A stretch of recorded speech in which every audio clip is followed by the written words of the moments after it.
La patience est une vertu, je dirais même une rareté dans ce monde surconnecté où tout se veut tout de suite. Je possède une amie qui incarne à la perfection la force que l'on obtient en soi lorsqu'on en fait preuve.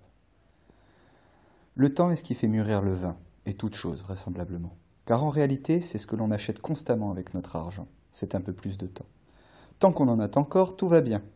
Mais quand on en manque, tout s'effondre. Et quand il se fait rare, on regrette bien souvent de ne pas l'avoir pris assez, car il est précieux le temps.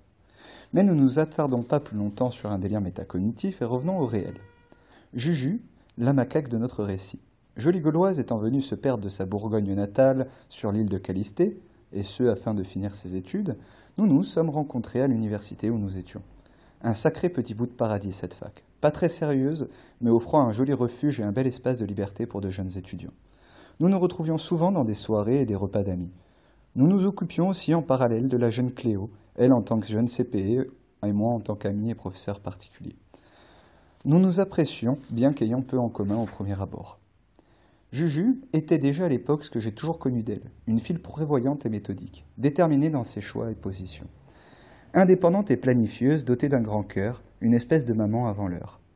L'affaire est devenue plus complexe quand un joli vaudeville entre mon cher Toufik et elle est venu à se produire. Alléchée par le précédent tableau, une jolie histoire venait à débuter. Après quelques secrets et rebondissements, les voilà partis tous les deux pour la capitale. Et c'est là que j'ai découvert la force et la patience de Juju en observant leur relation. De prime abord, tout aurait séparé ces deux êtres. À côté d'elle, lui et moi étions deux adolescents, encore pas tout à fait terminés, alors qu'elle déjà pensait comme un daron. Et pourtant, rien n'a changé. Je les ai vus passer par plein d'étapes tous les deux. Certaines magnifiques, d'autres plus dures. Au fil du temps et de mes visites, ils étaient devenus ma seconde famille. Les parents rêvaient, et à l'époque, la ville leur faisait minauder. Je les ai vus grandir tous les deux et se renforcer. Un exemple. Le Toufik est fan de Babal, et donc par extension de FIFA. Il pourrait y passer tout son temps, et même plus s'il en avait. Eh ben, c'est elle-même qui va acheter la Play au Toufik. Elle a tout compris pour moi. Elle a su tirer le meilleur de lui en préservant et en gardant celui qu'il était.